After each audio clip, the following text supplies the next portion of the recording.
This is the Straight Truth Podcast, biblical answers to difficult questions from a Christian worldview.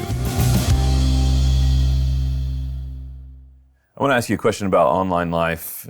We're coming up roughly on 20 years of really social media being a dominant influence in life, and 25, 30 years of really everyone being connected in one way or another. And we've seen the impact of this in the lives of members of the church, or even friends, family members. Their whole lives seem to be immersed in what is online. Even their work is immersed in what is online. And I'm wondering if you can just comment on how do we avoid that sort of online existence having such a deepening influence on us. I mean, we've talked even quite a bit, even on this podcast, about how many people watch our online services that we stream week to week, hopefully for convenience and for something that's lasting and imprint in where we can point people to this sermon or this service. But how do we avoid having that life having such a deep influence? Yeah, I think about this, Josh, sometimes when you're at a birthday party or something for kids, and you've got mom and dad and grandparents and everybody else, they've got their phone up. Yeah. The entire time recording stuff, most of the time, never looking at it again. Yeah. And not even looking at what's taking place. Not They're looking at what's phone. right in front of them. Yeah. Exactly. And that's sort of a parable of what's happening in our world all around. That we mistake interaction with technology for relationship, and we mistake this overabundance of information with knowledge and understanding. So I think we need to ask ourselves often, how would I have done in a world without this technology? How would I do right now in a world if you took my cell phone away from me and Google search and computer information, all the rest, and you just put me in a world that existed not too long ago? And you think about 6,000 years of human history, you've got this little sliver of time where we've had all this technology, and then we treat it as if it's life. Mm-hmm. So if we took all that away and transported me back to a time when none of this existed, how would I do? Even I think about cameras. I love the fact we have pictures of our family and cherish those pictures, but there was a time when what people had to rely on was memory.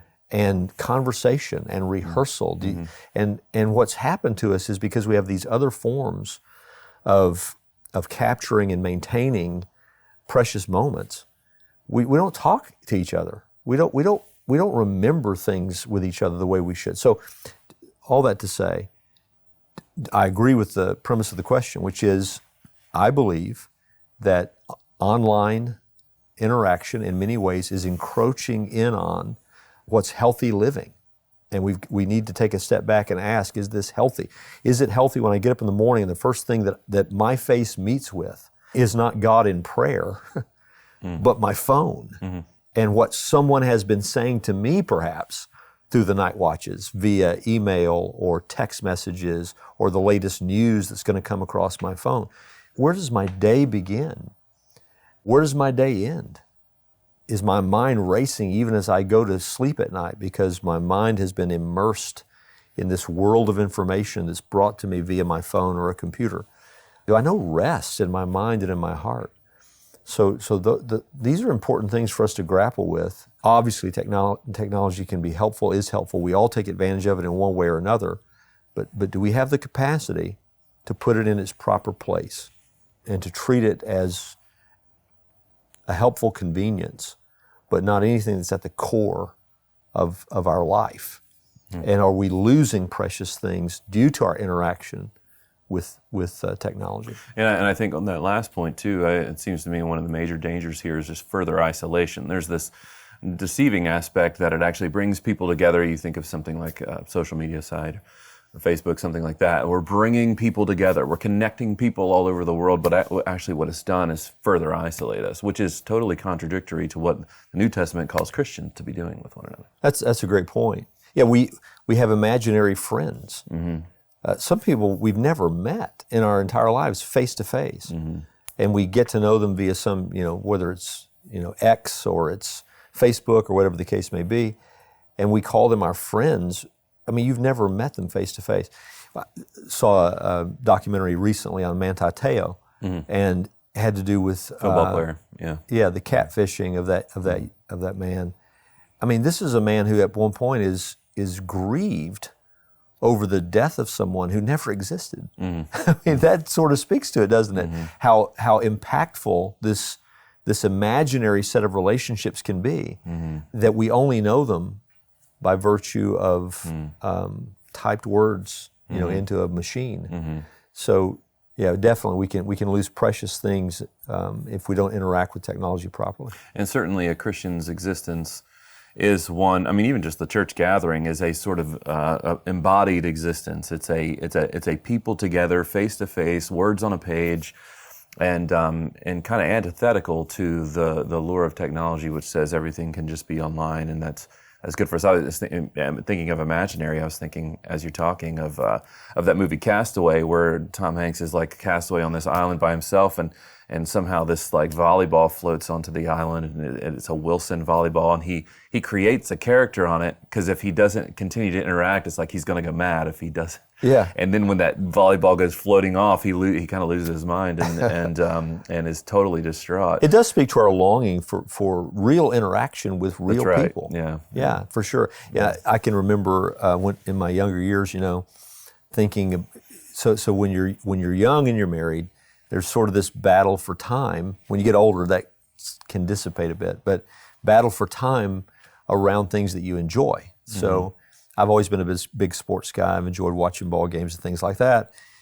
But any good and healthy marriage, you've got to balance that with things your wife enjoys. So it can't just be what you enjoy. And so I can remember when Jackie would go out of town, maybe to visit mom or to visit her sister or whatever, I had these big plans, man. Come Saturday, I would watch college football from more daybreak to the end of the day. You have these sorts of thoughts. And then about halfway through that, you're missing her really bad. Miserable. It's like these great plans weren't so great. Yeah. And it was just a good reminder to me, even in those years, that there's no substitute for the flesh and blood, real life people who are in your life. Right. A game can't substitute for that. A Facebook page can't substitute for that. And biblically speaking, this speaks to the primacy and the uniqueness of the local church. There's no way that watching preaching on a screen will ever substitute for a person being a part of a healthy local church. So isolation is a real danger when it comes to technology, especially now you begin to find yourself satisfied with just that online interaction. That's actually not a good thing. Someone listening might say, well, Richard, that's you, but I'm perfectly fine being by myself. That's actually not a good thing, because God's designed us to make an investment in other people's lives and have other people invest in our lives. And when you cut yourself off from that, that's actually an expression, even the book of Proverbs speaks of this, as lacking wisdom. Wise people don't isolate themselves. Yeah, do not neglect to meet together. We're exhorted to do. Which is the manner of some. The manner of some, yeah. But exhort each other all the more as you see the day approaching. Thanks again for joining us for this episode of the Straight Truth Podcast. Now, Straight Truth is listener supported. So if you'd like to find out ways how you can help us to continue to produce this podcast, you can go to our website and find out ways to do that, straighttruth.net. At that website, you'll also find links to all of our previous episodes and our social media channels, so be sure to check it out. Straight Truth is a production of Walking in Grace Ministries, the preaching and teaching ministry of Pastor Richard Caldwell. For more information, go to walkingingrace.org.